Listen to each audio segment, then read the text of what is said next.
My name is Theresa Brenton. I'm from Coharie and the Lumbee tribes of North Carolina. I'm in North Carolina right now. I've been here for probably 45 days, as some of you may know, looking after my mother. But I live in Iowa, working alongside Kate and Noah with the University of Iowa. And I work for the K through 12 program manager supplement program. And I'm just honored to be here today. I also wanted to say I live on the Meskwaki settlement in Iowa as well, that Noah just mentioned. So I do want to do a quick, before we get started, I think we just have a quick minute. I just want to do a mental health check-in with everybody to see how we're doing today. I know that COVID has increased in probably everyone. If you haven't been impacted yet, I'm very surprised because I know that it's hit us hard. So I just want to kind of hear some good thoughts from everybody. If you want to say it out loud or if you want to put it in the chats, please do so. I could tell you a good thought. I'm just delighted to be here. It's not very often that we get to hear Native American history. So I'm glad for that. What I'm not glad for is the humidity that I'm dealing with back here in North Carolina. So I kind of miss Iowa for that one. So please put in the chats how you're feeling today, anything inspirational to others. I just want to hear from you guys. This is just a mental health check-in.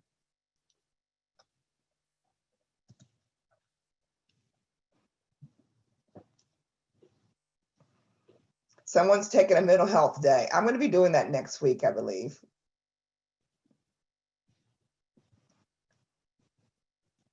Betty, you get sun. Don, you're feeling discouraged. And blessings your way.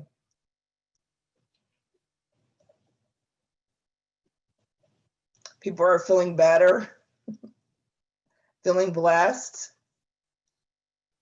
feeling good. Looking forward to the presentation. We're going so fast, I don't even know what to read them all. I'm pleased to be able to attend this webinar. I have my Christmas tree up and decorated. Wow, I haven't even thought about Thanksgiving. Lots of anxiety, Sandy, I'm with you. Cases are really up in Michigan, yes. Yeah. Thank you guys. We are all in this together. Just remember that. And we will all get through this together as well. But thank you for this. Great job, Grace. Excited to support homeless population during the winter months. Good for you. That's wonderful. And gratitude is great for my mental well-being, feeling grateful. These are awesome, great guys. Thank you very much for sharing that. Terry and Tiffany, if you are ready to begin, I'm going to send this over to you so you can get started. All right, we're ready. Thank you.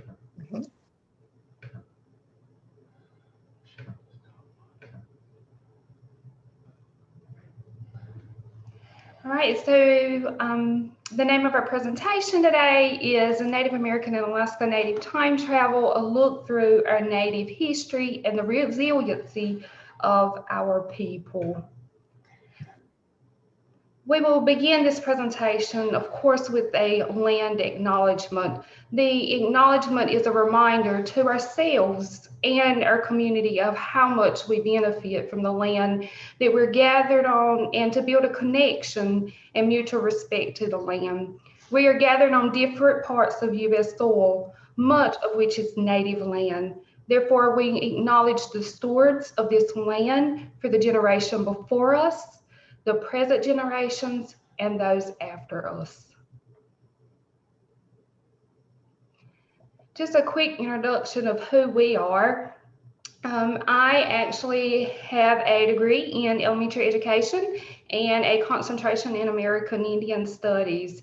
And then I taught as a teacher and served as an administrator in the local public schools here in North Carolina, and then obtained my doctoral degree in curriculum and instruction And that has led me to the university here, the University of North Carolina at Pembroke, where I am an assistant professor.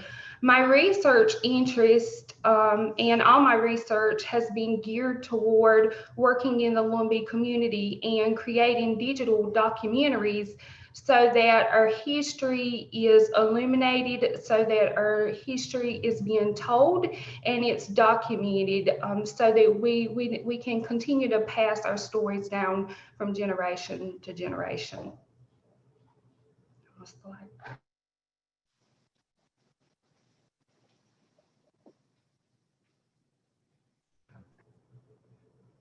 Hello, Terry Locklear here. Tiffany and I are using the same computer and we're just kind of sliding in and out. We tried to sit side by side, but it actually put me in the background, which I kind of am in the background literally sometimes. But my name is Terry Locklear. I also work at UNC Pembroke. I work in the Office of Online Learning. I've been there for about 15 years. I hold an undergraduate degree in American Indian Studies, and I am writing my dissertation now at UNC Wilmington. And I'm getting my doctoral degree in higher education administration. I'm an instructional designer in the Office of Online Learning. That's my title. I'm also a member of the local school board here in Robeson County. I just started my term back in July. And when I started, I thought the only challenges we had was maybe curriculum and budget. But well, our challenges, of course, have increased lately due to the current situation here in the U.S. So if you take a look at the Venn diagram, you'll see that Tiffany and I have a lot of similarities, and none the least of which is our beautiful daughter Presley. So with that being said, I'll hand it back over to Tiffany. And we are both from the Lumbee Nation, and both of our research is focused on natives and more specifically the Lumbee. So my favorite dissertation quote is that our Indigenous worldview is as equally important as the non-native worldview. And I cannot stress that enough, that our worldview is so very important. The image you see here is a visual representation of what that quote actually means. You can see here a looking glass sitting atop a map. You also see a medicine wheel situated over the lens. Well, what does that mean? So it's important that our native youth, that our native people in general, are prepared to navigate the colonized aspects of America through our Indigenous lens. As native people, we can't go through this colonized America and let it jade us or our Indianness.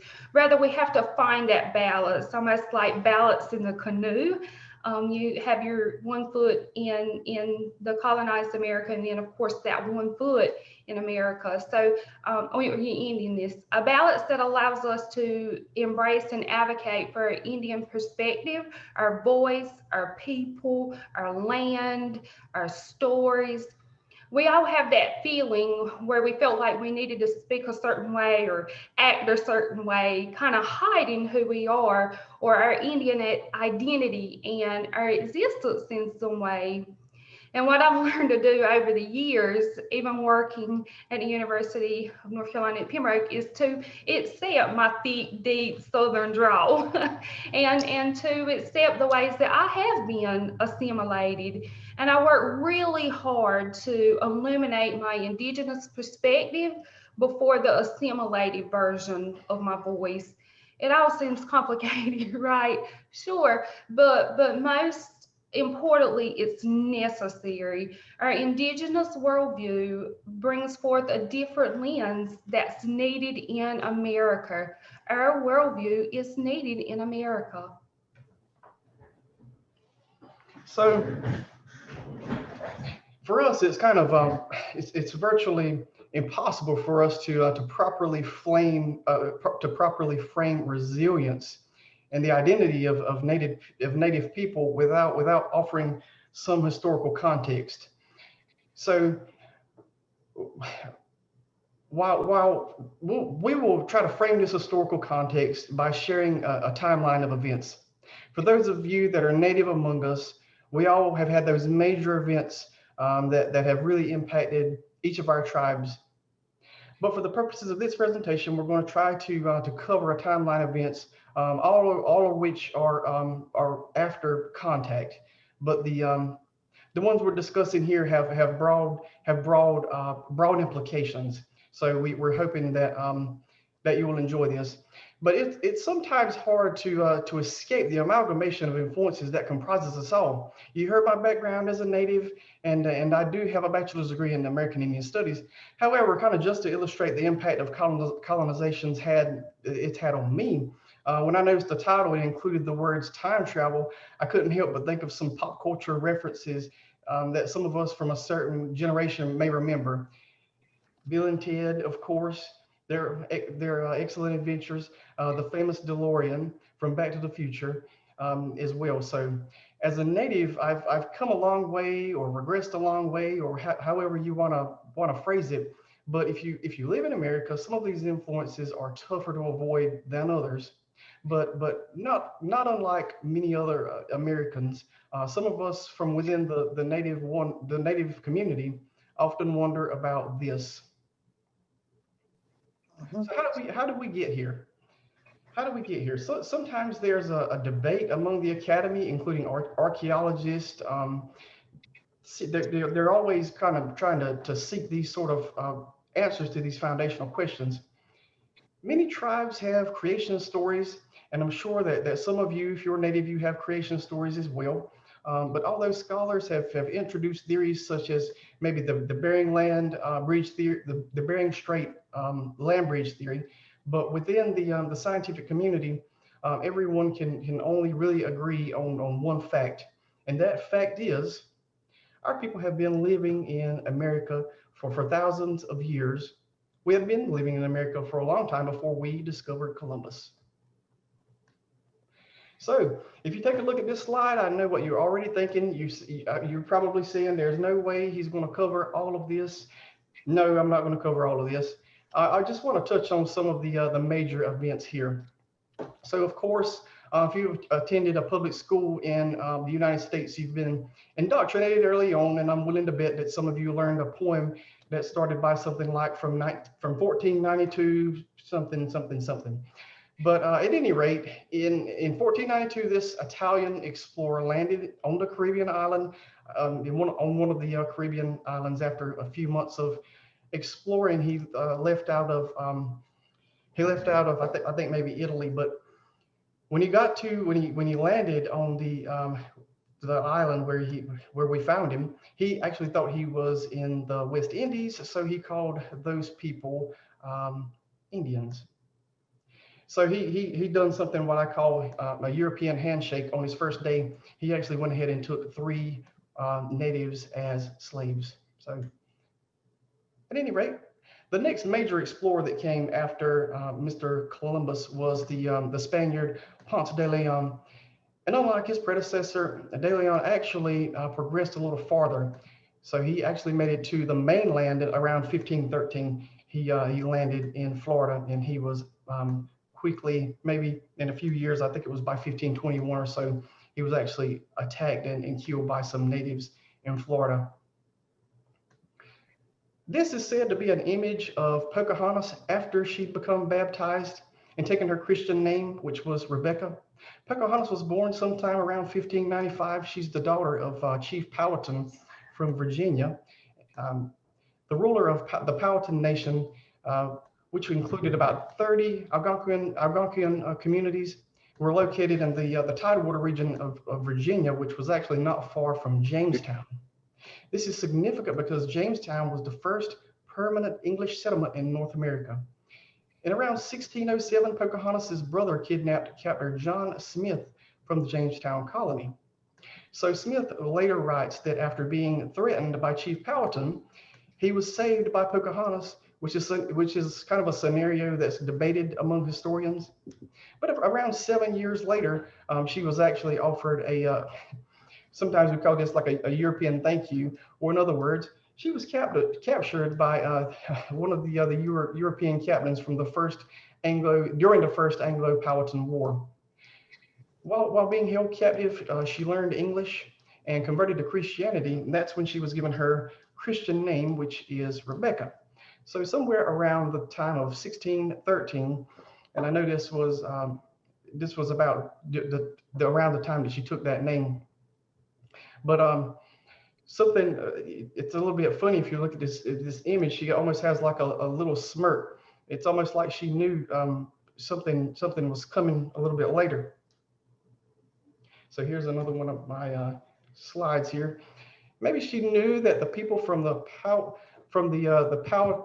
Powhatan Confederacy. Maybe she knew that that some of her people were actually going to nearly wipe out the Jamestown colony just a few years later. But if you'll take note at this timeline here, it goes from around the 1600s to the late 1700s. You know, this is the large events that were going on in the mainland Americas. If you'll take a look at these main events that were going on, this was sort of a bloody time. It was a really bloody time, and there were some major battles that impacted our people during that time. But consider what else was going on around this same period in the U.S. If you think about it, the 1776 signing of the Declaration of Independence. If you thought about that, you're on the right track, because this event had major impacts on Native people. The establishment of a government also meant that tribal people they're no longer dealing with settlers, right? They're not dealing with settlers. Before this event, there were these one-off battles between settlers and individual tribes. But the event that paved the way for those that were once settlers, they actually, during this time, they became U.S. citizens. And that in itself was symbolic, because it really united those settlers around an idea that made them, U.S. citizens, and in that way it kind of excluded tribal people. So when it came to natives, the citizens were on the same page. Instead of having all these one-off battles, a group of settlers against a tribe, a group of settlers against some tribal people. Now those individual groups of settlers were all kind of connected in a way that maybe all of the tribal nations were not, right? Because there's tribal nations spread out all over the U.S. So when all of the settlers became citizens of the United States, these sort of one-off battles, in a sense, were scaled up almost to an industrial scale, if you think about it. Just a few years later, around maybe 1789, this young nation already had a constitution. And I'm here to tell you that the first three words, "we the people," those first three words did not include us as native people. But I'm going to go ahead and digress for a little bit for a moment here and talk about a lighter subject. Does anyone know? Just take a look at this map. Does anyone know what this map represents? The countries that are listed here in white. Just think about it for a second. As Americans, we always had this idea of American exceptionalism, and we think we're special. But in the eyes of the British, we're actually just another mark on their list, because right here, the countries in white, they're the only ones that have not been invaded by the British. They're the only ones. So for the remainder of this presentation, but if you think about it, the word, excuse me, invasion that's not a very good word. For the duration of this presentation, I'm going to try not to say invasion anymore. We're just going to call it exploration. So instead of invasion, we'll just call it exploration. And it's important to kind of frame the thinking around the history here in terms of that unified U.S., the citizens of the U.S. versus the individual tribes, that were here in the Americas. So sorry for getting off topic, but many of the people that were in this room were where they were either of direct British descent, but even if they're not of British descent, they brought with them a certain attitude. So what we already established what the British attitude comes with and what they all kind of like to do at that time, maybe a lot of them, they love to explore, right?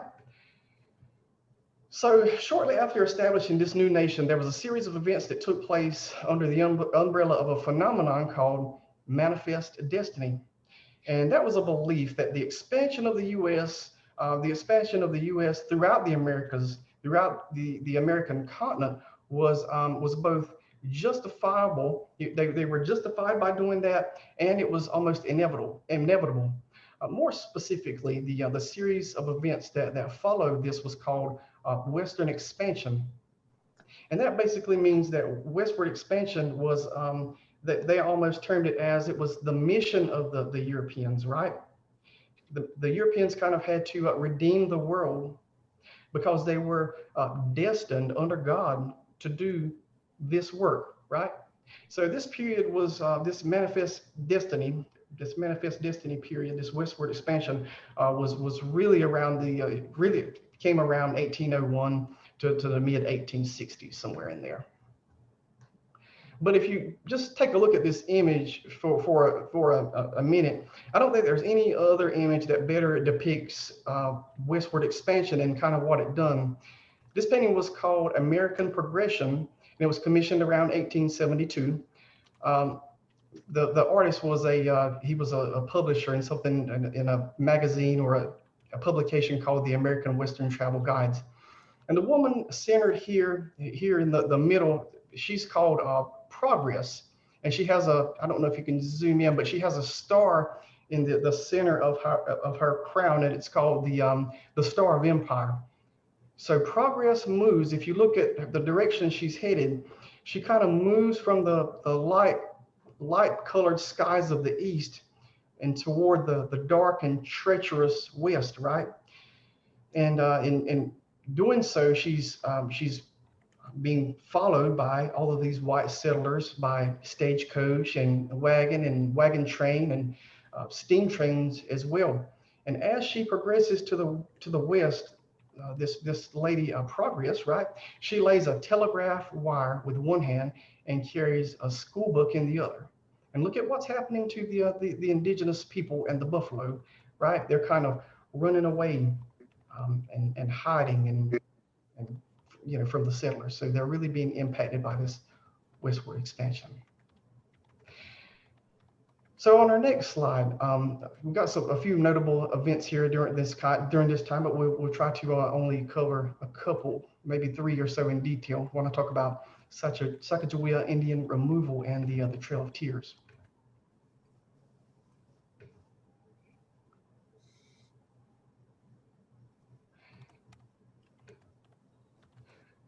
One notable example of exploration and how it kind of impacted native people and manifest destiny came around 1804. President Thomas Jefferson had commissioned some explorers. You may recognize them. They're called Lewis and Clark. Had commissioned these explorers to explore the newly purchased territory of Louisiana. Also pictured in this image is a young native called Sacagawea. And at this time, she was around 6 months pregnant. So when they were working with Sacagawea, they quickly realized her value as a translator, and shortly after, her husband and baby joined the expedition as well. So it's sort of a fun fact here. If you Google if you do a Google image search of Lewis and Clark, you just type in Lewis and Clark, most of the images that you're going to find have more than two people. So Lewis and Clark, right? When you think about Lewis and Clark, you just think about Lewis and Clark. You don't think about her baby that was with them. You don't think about Sacagawea, and not if you were educated in the U.S. system by traditional thought. Sacagawea was just kind of she was just kind of in the background. But if you take a look at what's going on in this image, right? She's pointing, she's saying, this is the way that we need to go. We're going to go here, and I'm going to stand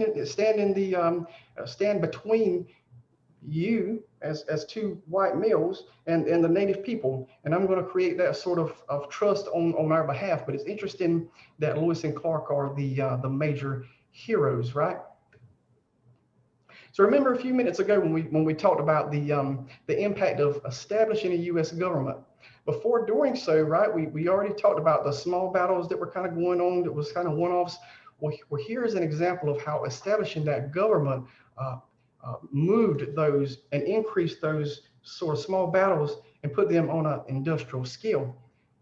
In 1830, President Andrew Jackson, right here, he signed something called the Indian Removal Act.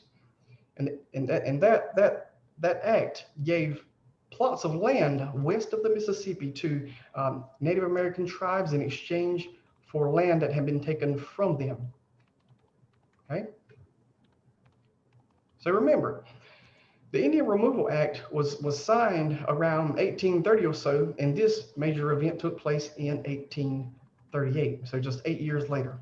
So this was sort of a legal act of genocide that was sponsored by the U.S. government, and it actually empowered the government to remove about 30,000 Native people from their homes and communities, and the government forced them off their land for kind of a land that was, sometimes people call it a lesser quality, you know, but that's kind of a tough way of explaining it. But maybe it was a land they were not used to cultivating and living off of. So and during the trip, there was about 40,000 or so natives that passed. Terry? Yes. And how many natives was before that? I'm sorry, what was that? How many natives were alive before this event? Before the Indian Removal Act of the Trail of Tears? Do you recall? So, well, I mean, there was about 30,000 or so natives in the Cherokee region, and that's about how many participated in this event. And during the event, about 4,000 of them passed away or died. So I'm not exactly sure how many natives there were nationwide, but I think there may be a slide later on where we talk about the impact of this sort of these sorts of events on the entire country or on the entire native population.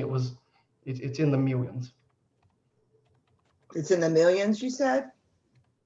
That was wiped out? Well, when we think about, you know, during this time of westward expansion and the manifest destiny, this is just one event. So there were many events that, you know, that were kind of taking out entire tribal populations. So for example, there's this one example of a tribe in California called the Ahi. I think it's the Ahi tribe. And during that time, it was what was having the biggest impact was the gold rush. So the gold rush was going on in California, and it essentially wiped out an entire tribe. And there was only one individual left. His name was Ishi, I-S-H-I. So if you just do a little research on that, Ishi, when he actually, you know, kind of walked into San Francisco and was like, I'm the only person from my tribe left, essentially, but he couldn't really communicate with anybody. He was actually the only person in the world that spoke the language that he couldn't communicate with them. So I think he lived maybe about 3 years or so. So its name was Ishi, I-S-H-I, and there's a book called Ishi, California's Last Indian, or something like that. So that's kind of a metaphor of how these sorts of events impacted tribes. So that was during the gold rush. So I think we have a clip here from YouTube we want to try and play. Let me see if I can get it to open up.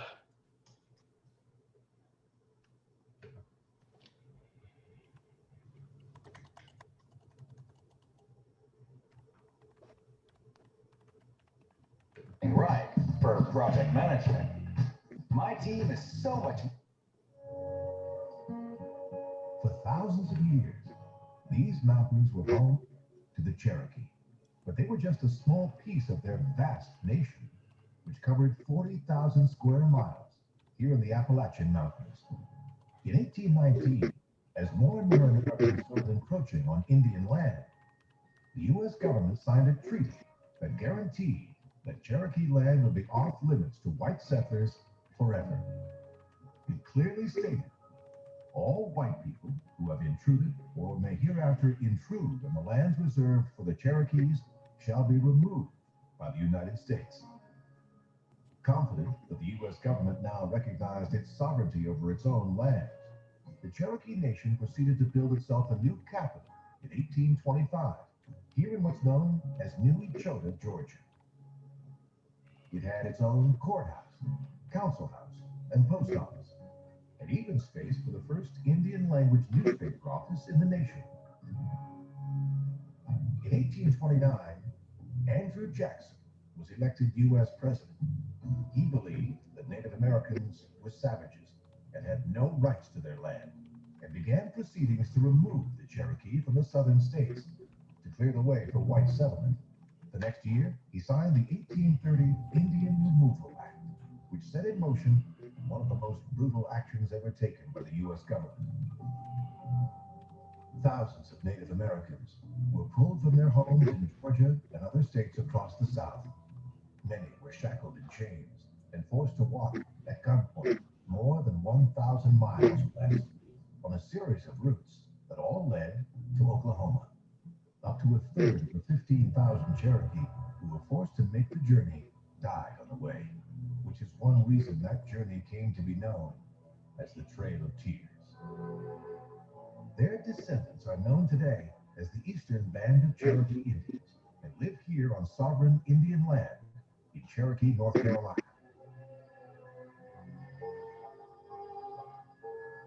Today, young Cherokee here at the local high school learn the language of their forebears.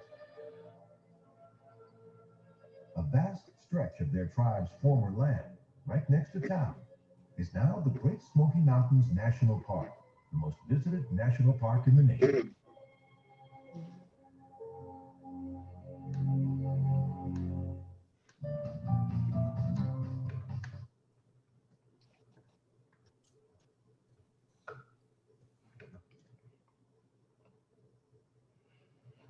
So this was sort of the route that the Trail of Tears took from Western North Carolina on to Oklahoma. So that it essentially wasn't just one way. There was the U.S. actually took the native people on several different routes, but it was just a horrible event, and there were I think this event gets a lot of gets a lot of notoriety. It throws in that when you hear about Westward Expansion, this is sort of the poster child for that. But there were many other ways in which natives were pushed off of their land, and this is sort of one of the most extreme examples. So moving on, let's move toward the mid 19th century, and we'll discuss the reservation system and the Dawes Act.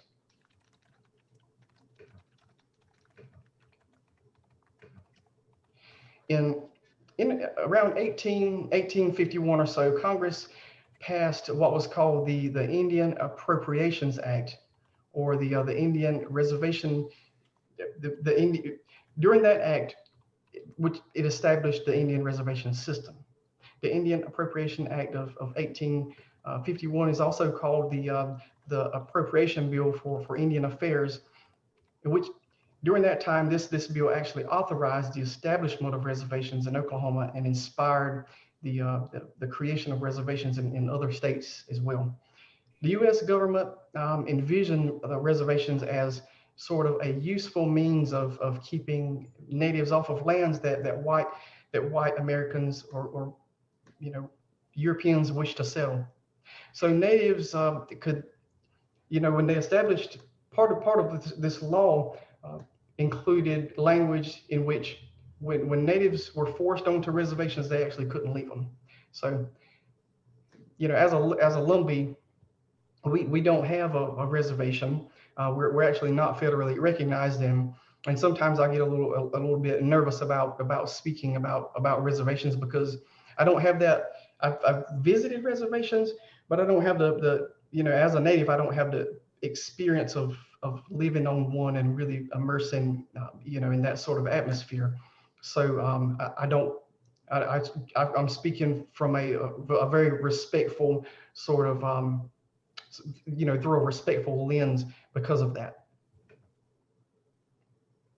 So in around February of 1887, President Grover Cleveland signed the Dawes Act, and we just talked about that a little bit, and this was what a president looked like. So I think it was an interesting time, but I think part of what they were trying to do, he actually authored Dawes actually authored the act, and he believed that assigning property rights to natives would actually be a civilizing process, because before reservations or before the Dawes Act, natives held land in trust. There was no sort of contract, or there was no sort of stakes in the ground that established borders. There was no sorts of borders or anything, but the reservation system was the first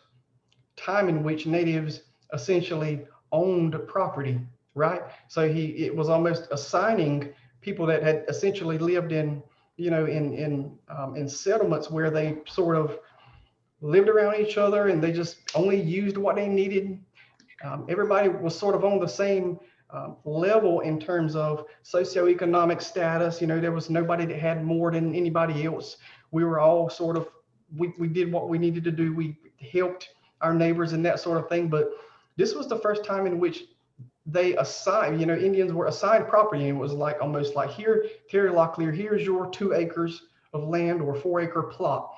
And, you can't go, but it was, think about how it impacted the minds and attitudes of the individuals at the time. And Terry, didn't they offer them money at first for these lands that they appropriated for them? I think so. Well, so what happened at first, when they first went to reservations, it was almost like, we're going to put you on, we're going to put the entire tribe on this land, right? But then later on came allotment. And allotment is the time in which they were actually assigned, the pieces. But at each step, when the U.S. government was doing something for the tribes, they said we're doing something for you. We're going to Christianize you. We're going to educate you. At each of those steps, we're going to give you property ownership. Each one of those instances took something away from the natives. Allotment.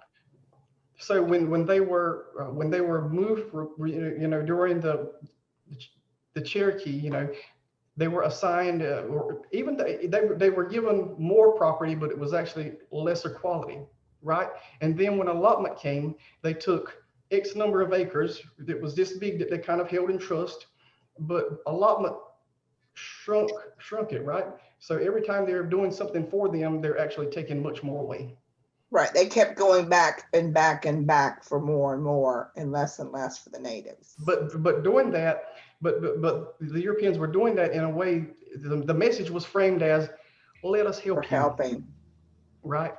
Yes. So this was around 1924. This was the Indian Citizenship Act. So this picture was taken in somewhere around June of 1924. And the Citizenship Act actually gave or granted citizenship to all natives, right?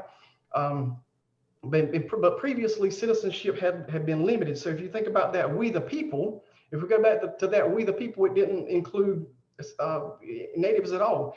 But even here with the Citizenship Act, it really, it looked like it included you, but if you think about something like voting, it really didn't. So there's a lot of sort of, there's this sort of attitude of smoke and mirrors going on, for lack of a better term.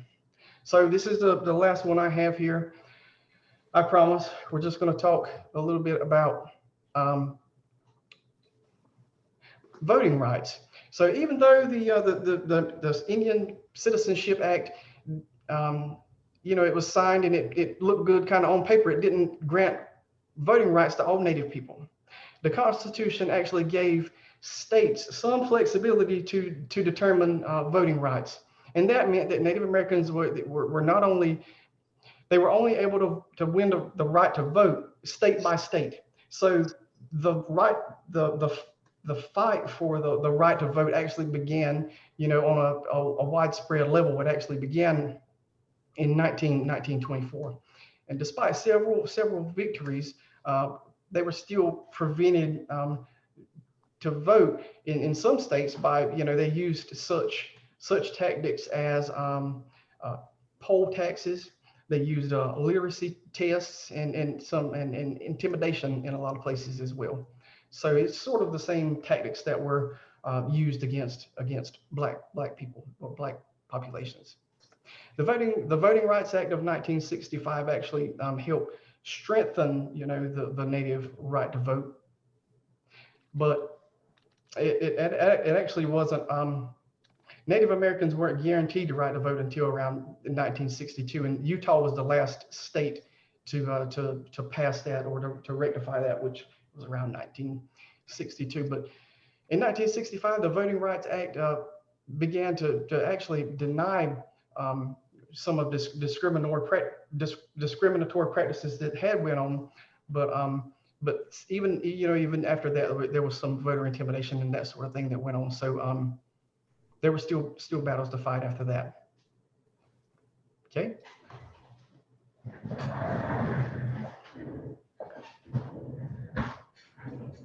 Thank you, Terry, for that deep history. So we've endured Christopher Columbus, colonization, European diseases, violence, marginalization, land issues, the Trail of Tears, and boarding schools. And still, in some ways, the curriculum remains isolated. Most times our elders can still relate to the historical trauma associated with voting rights, just knowing the struggle, and they honor the right to vote. Every year I pick my daddy up to go vote, and he can't read and he can't write, but he watches the news and he knows who he's going to vote for. So when we go to the polls, he knows who he's going to cast his vote for. And so for me, it's our duty to teach this same drive for voting to our youth. And so what does that mean for our Indigenous people? We are a people that hold traditions sacred. And although it's not as historical as some of our traditions, voting is certainly a contemporary tradition that we do hold sacred. And teaching our youth to vote, the important right to vote is important. Most recently, our little family was on the campaign trail as Terry vied for a seat on the school board, and we took her daughter to every event, despite the fact that family were offering to babysit her for us. We wanted her to understand the importance of voice, the importance of being an advocate, and of course, relationship building with your people. So Presley would walk around the polls and tell everyone to vote for my daddy. And when people asked why, she would say, because he's my daddy. Her daddy won that seat while her parents also taught an important lesson to her. And as the recent presidential election was so hyped up, we actually found laughter in that because Presley was still telling everyone to vote for my daddy. So vote in each and every election because we encourage you to vote each and every election because your vote counts and your ancestors paved a way for you to vote. Finally, the Self-Determination Act of 1975, the federal government actually deemed federally recognized tribes as sovereign nations. And the act allowed for Indian tribes to have a greater autonomy and to have the opportunity to assume the responsibility for programs and services administered to them on behalf of the Secretary of Interior through contract agreements. And the act assured that Indian tribes had paramount involvement in the directional services provided by the federal government in an attempt to target the delivery of such services to the needs and the desires of their local communities. All right, so we have a quick poll here. If you'll take out your phones, we have a quick poll here for you guys. Hey, Tiffany, can I interrupt really quick? Absolutely. Someone just asked Tenio, and he was talking about Christopher Columbus. Hey, do you know who killed Christopher Columbus? I don't have the research on that right now. Okay. He was told something. He just wanted to get it verified. Okay. Okay. Thank you. Okay, so before discussing American Indian education, let's share. So I'm thankful for the educators who taught me. I'm thankful for the educators that are being resilient during virtual teaching and learning and the pandemic. So let's share. You can just hold your camera up to this and it'll take you straight to the site and you can enter in your response. So I want you to think about your favorite teacher and tell us the characteristic that made that teacher your favorite. Or you can just go to menti.com and use that code. Let me see if I can show the here. So as you answer, the responses are going to display on this screen. Can you go back to the little code thing? Yeah.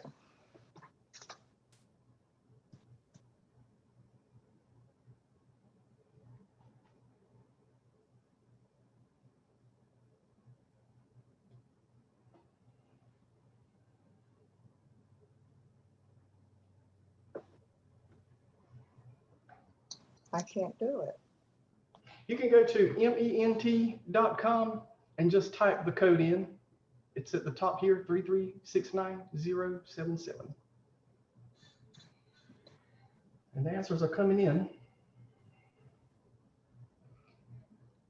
So some of those answers are that they listened to me, they were supportive, they never gave up on me, they were passionate, they cared about education, I was treated as an equal, very important. I was taught to read, someone actually believed in me, someone was compassionate.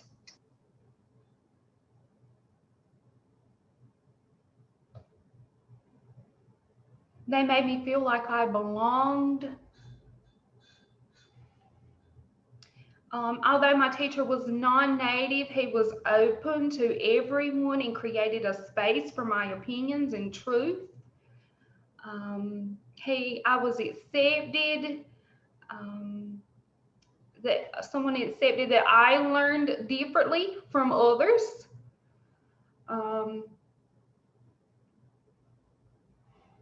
Okay, so those are some of our responses when we think about our favorite teacher, and then somebody also just said that they were treated without prejudice and equal.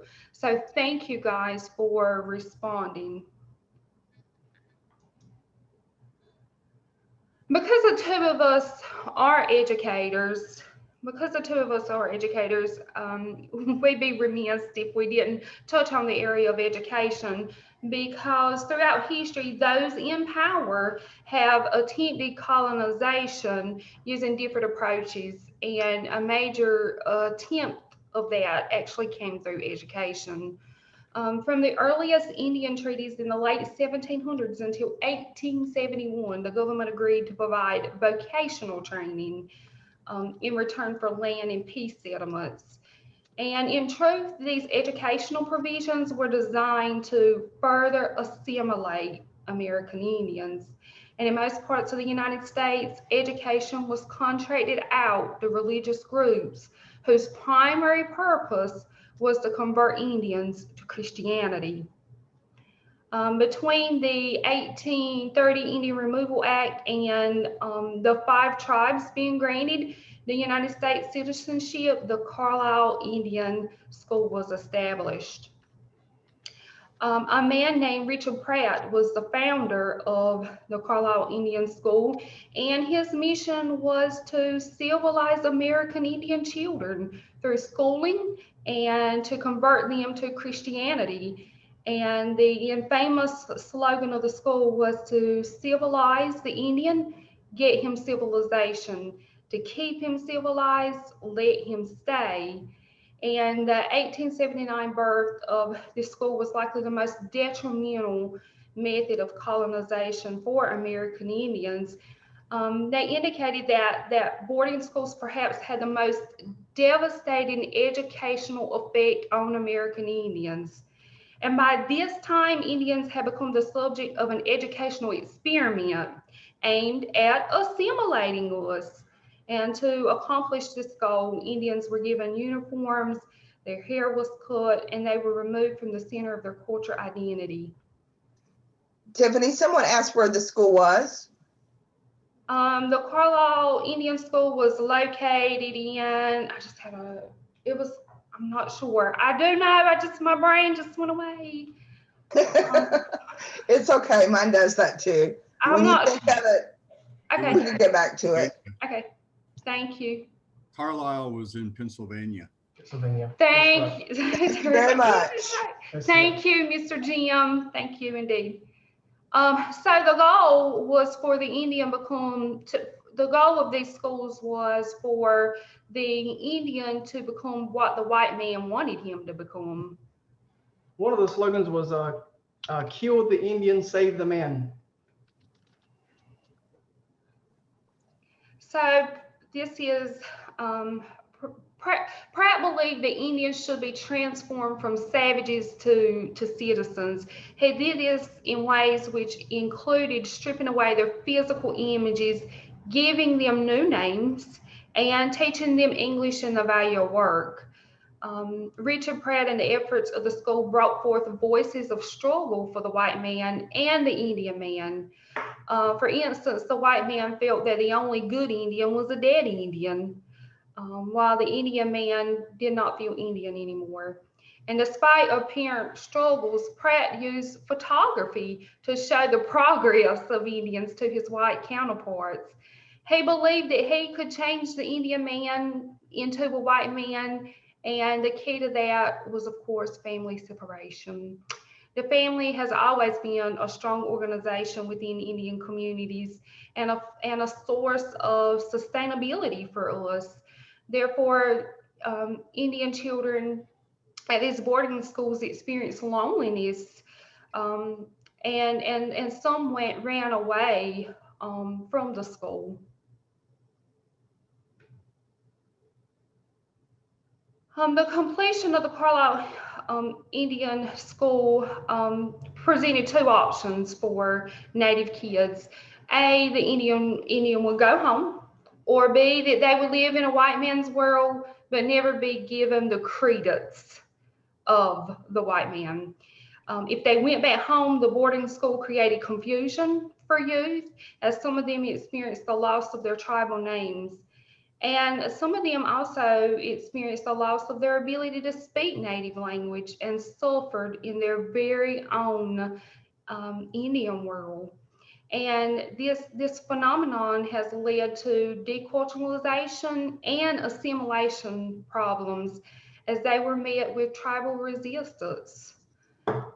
Luther Standing Bear actually documented his life experiences of the Indian boarding school, And he said at once he felt like he had been thrust into this alien world, into an environment that was very much different from the one that he had been born. And it was impossible to imagine, to remake himself, and if he could, into the likeness of the invader.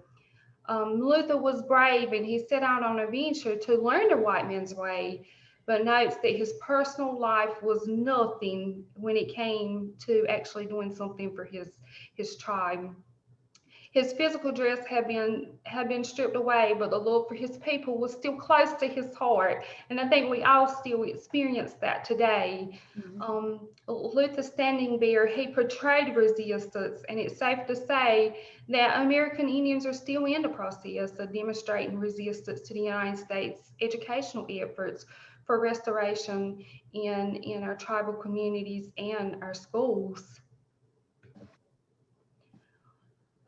Those boarding school practices, such as Carlisle and others, were criticized in the 1928 Merriam Report. And that report actually made recommendations to Congress for changes to American Indian education. And the federal report is actually considered an assimilated approach in its push to treat American Indian students like all other American Indian students in the public schools. And the Merriam Report began the first fight for Indian schooling, as it did allow Indian children's prior learning experiences to be part of the curriculum. So numerous federal laws impacting American Indians followed the Merriam Report, but most were tribally specific and about the use of tribal language or culture in schools. None of these federal laws directly address education for natives on a national level. So we hear about the Elementary and Secondary Act of 1965, the Indian Education Act of 1972, the Indian Determination Act and Education Assistance Act of 1975, the Tribally Controlled Community College Assistance Act, the Native American Language Act, and they all had similar goals. Each attempted to reduce illiteracy and dropout rates for American Indians and enhance educational opportunities and replace United States control of education with more Native control policy and curriculum decisions. And as Natives, we continue to work toward closing achievement gaps for our American Indian youth through various instructional strategies. I want to comment on something you just said too, to Terry, Tiffany, if I can. Rachel Fry just made a comment that the Crow Reservation in Montana is trying to bring the language back to their young people. And I know several years ago, there was a huge initiative to that by the federal government, which was wonderful, about bringing back cultural appropriateness, cultural language, and cultural utilization and programs into schools. Extremely important. And if you are in a tribe that has not taken advantage of that, I beg you to take advantage of that. It's extremely important. I worked as a school principal actually when this program was implemented. And it is extremely important for the Native self-identity as well as making sure our young natives continue with that language, that culture as they go on. Because if not, it will die out.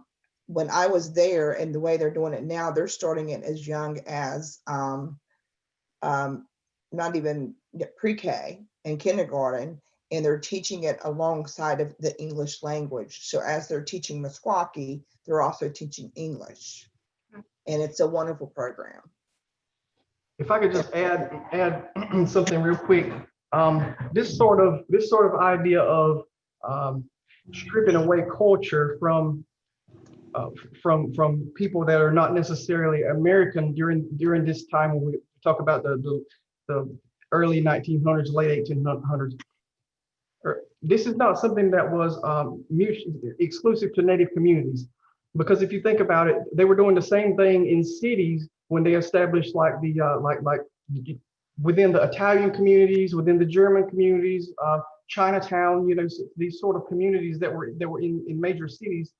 when public schools, came about, these kids were prohibited from speaking their languages as well. So, and that's where the idea of including this sort of indoctrination of American culture within schools came about. So think about, they say the Pledge of Allegiance every day. The flag is displayed in just probably every school in the U.S. So the idea of indoctrination young children to love the United States. So it sort of it was throughout the public school system from the outset. So think about English. Think about the study of English and how much weight it carries in the public school setting. Just think about that for a second. Mm-hmm. You're not gonna be successful in any school if you don't do well in English. That's part of that. That's intentional, and that that approach to education is a relic of the past, actually. So it's an interesting. So what is your point? What is your point, Terry? What are you trying to say with that? My point is that from the beginning, when the United States was established, they intended that children be indoctrinated into being part of the United States as a whole. They didn't want small German communities that kind of created a little bubble, right? Mm-hmm. That, where they only spoke German, or they only spoke Italian, or among native communities where they only spoke a native language and lived in a native way. So it was right. They wanted us civilized. They wanted us to speak the native language, the American language. They wanted us to be with their culture and their way of living. Yeah. They wanted everybody sort of on the same. Right. Exactly. Yes, absolutely.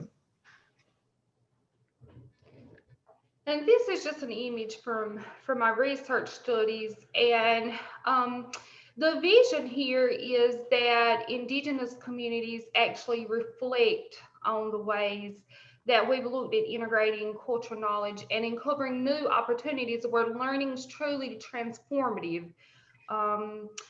By transformative, I mean as indicated by Native scholars, that we define teaching and learning for our own people and what it looks like for our communities and how it's facilitated in our communities. Mm-hmm. This vision, in theory, has the potential to assist Indigenous communities with critiquing, with challenging, and demonstrating resistance to that traditional American education. This approach also creates a connection with Native communities, allowing transformation to take place and the richness of our identity to transpire into our educational approaches. And so we do need to begin to think about new ways of teaching and learning for our Native communities. And I always say this, I always say that our awareness is not enough. Work has to be done. And I mean, there's so many things you have to do, and you may ask yourself, where do I start? What can I do? What does that look like for my community? So tribal nations do have rights to determine the nature of schooling provided to their youth. And so there must be change agents and a pedagogy that's informed by our cultural preferences and our critical circumstances. And we have to teach the importance of reflecting, not only reflecting, but questioning. It's okay to question. It's okay to critique. So we have to, we actually have to gain buy-in from our community stakeholders as a first step. How ironic, right? And then it's important that Indigenous communities begin the process of initiating conversations so that we can implement cultural pedagogy with our own community-based programs and activities, which is what I've done. I've kind of went to the community. I couldn't go to the public schools and say, hey, I would like to integrate our cultural knowledge, but I went to some places in our community, and I've gained buy-in. I've had those conversations, and so I'm doing community-led programs. And guys, these conversations, they are complex and they go against political, societal, and educational norms. But we must provide our youth with connections that will keep our history, our heritage, and our culture alive. It's imperative that our Indigenous communities offer programs that allow our youth to explore their cultural knowledge. And these community-led opportunities empower our youth to express their concerns about American Indian topics and issues in an environment that naturally creates a relationship between culture and learning. And so this certainly extends the importance of building relationship between teaching and learning so that students can develop agency, so that they can develop critical consciousness and a sense of their cultural identity and have the knowledge to move forward. We should teach our youth about colonization efforts so that they have this agency, this critical consciousness, these identity connections, so that they can counter these efforts. And another thing that I always say is important is that our youth should be encouraged to utilize the elders of the community for member checking so that we always have that historical accuracy.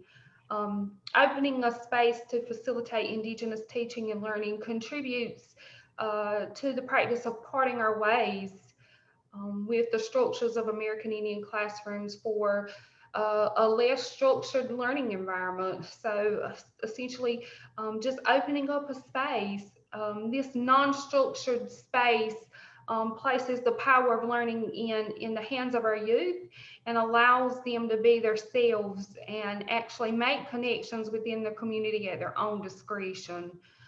So we must recruit and develop leaders in our communities to facilitate and understand and know the importance of these new ways of teaching and learning. And there are all types of external and internal funding that that can support any community-led programs. And then not only should you do that, but establish procedures for sustainability so that your project can always continue. So if you are interested in new ways of teaching and learning, I always encourage those to start with the community-led program. Tiffany, I'm just letting you know it's 2:17. Okay. Thank you. So why is this important? Look at this image. I really hope that teachers in America are refraining from these teaching practices. And if they're not, I sure hope they're being educated. And you know, we do get frustrated when our child comes home with the little feather headdress or whatever, but it's also important for us to kind of retain ourselves and go educate. Okay, so we'll just skip the next poll and we'll just go on to we'll try to finish up. So we're going to start a conversation. We want to go into a little bit of a discussion about identity. So what we tried to establish with the historical aspect of this presentation is resilience. So you know, if you think about what all we've been through as a Native people, we have a huge sense of resilience, right? So now let's talk about what is a real Indian? What is a real Indian? If you're Native, you've had some questions like, are you a real Indian? Do you live in a teepee? You know, can I touch your hair? So there's all kind of questions that come along with that from non-Natives. So we can just think about what factors contribute to a person's identity. What factors contribute to a person's identity? So I want you to think about that as we progress through. We won't worry about this minty. So so think about phenotype. So phenotype is defined as a set of observable characteristics of an individual resulting in and resulting from the interaction of its genotype with the environment. So this is basically like how you look. Phenotype is how you look. So I always like asking, you don't have to answer this, you can just think about it within yourself. Or you think about phenotype, I always like to ask this philosophical question to natives. If you could fast forward 200 years down the road, if you could fast forward 200 years down the road and go to your community, would you rather see would you rather see natives that don't look like natives living, in a way in which they're honoring cultural traditions? So they're native, but they don't look native, but they're doing things like we do them now within our own communities. Or would you rather see, you rather see your culture completely gone? Right? Because if you think about phenotype, it's what people look like. I think, this is me personally, this is going back to one of those, opinions. I think that the only way in which our culture is going to survive is for us to think differently about phenotype long term, right? Because phenotype and the way we look generations down the road, it's going to be tough to maintain that Indian look as other populations come in. So just think about that philosophical question, in your own way. So based on what you heard today, I was going to ask another question. So what makes our people so resilient? And I was able to do some research on what's called the 6 domains of resilience.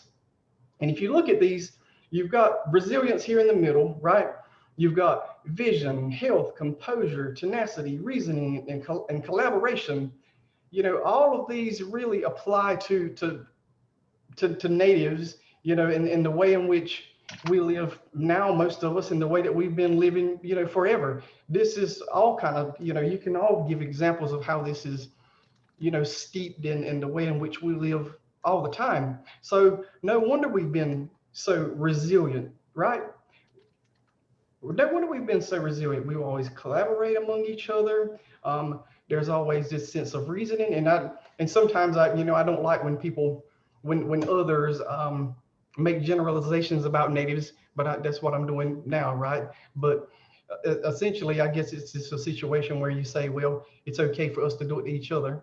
But if you think about most natives that I know, especially if they're in a leadership role, they've got to have these 6 domains of resilience. So, and that's sort of how that's how we've been able to survive, I guess, for lack of a better term, given our circumstances.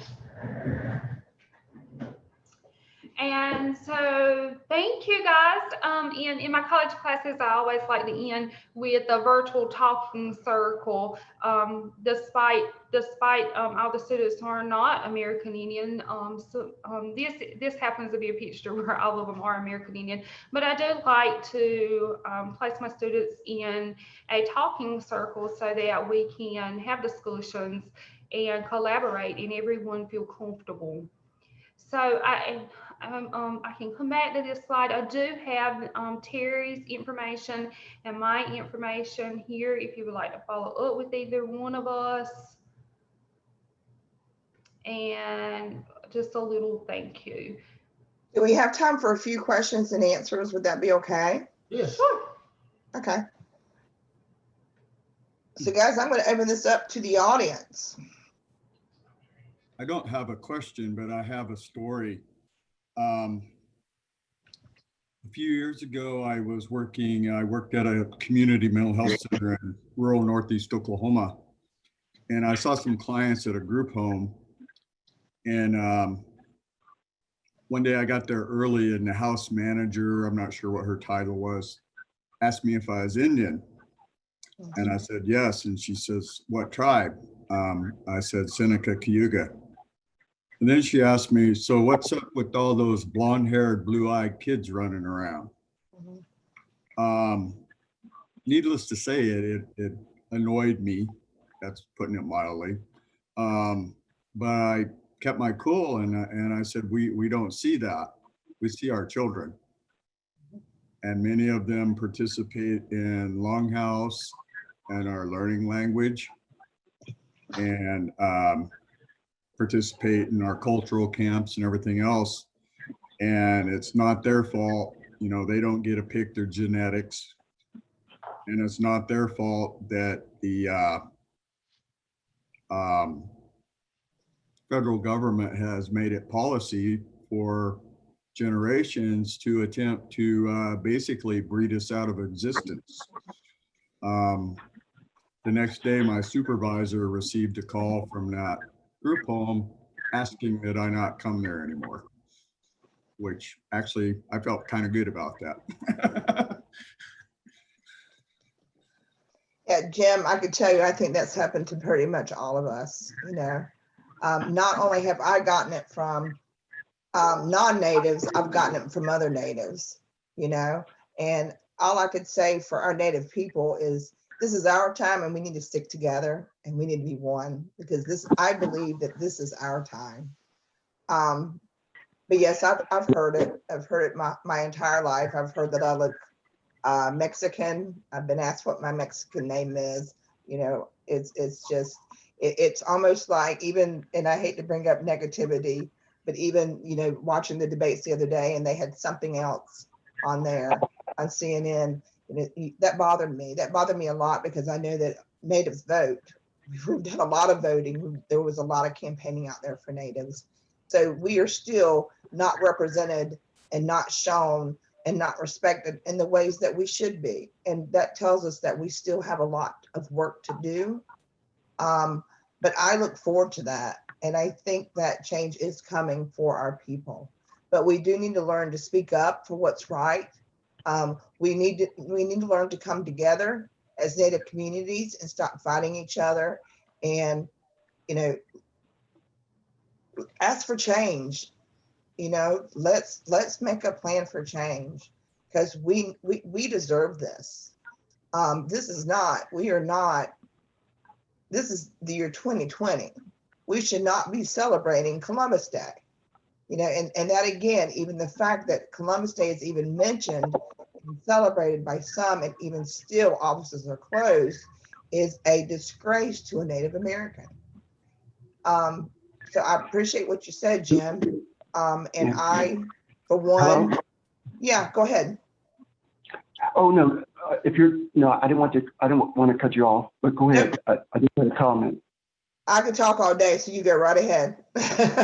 Okay. Good afternoon, everybody. I wasn't able to log in. I dialed in by phone because I was kind of double dipping. But What's your name? My name is Pratt Wilkins, Okay. and I'm here at the Centers for Disease Control and Prevention here in Atlanta, Georgia. I do want to shout out to my two fellow Lumbee colleagues who did the outstanding presentation today. I am from Pembroke. I am Lumbee. I went to undergraduate school at UNCP. So it was great when I saw this announcement that my two fellow Lumbees were doing this presentation.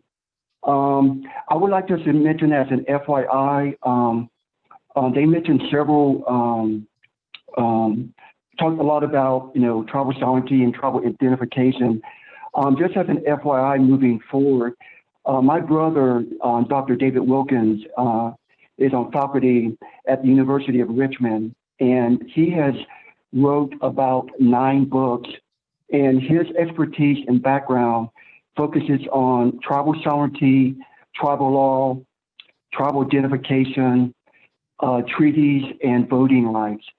I don't have the name of his books in front of me, but I would like to be able to do an offline to my two fellow Lumbee colleagues at UNCP and get the names of his books and send them to them and anybody else who would like to have the name of those books, just as an FYI.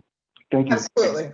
Yeah, just send them Absolutely. on to Terry and Tiffany, and then she could forward them to me. We can even put them on our listserv and stuff. So thank you for that. We have time for maybe one more question, guys, because we're out of the hour. Anyone else?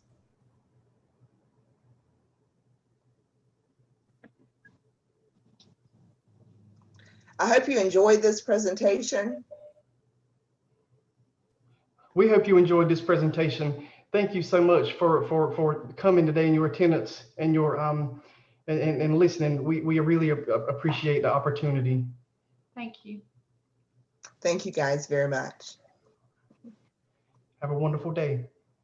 Thank you guys. Thank you everyone. Have a great day. Blessings to you all.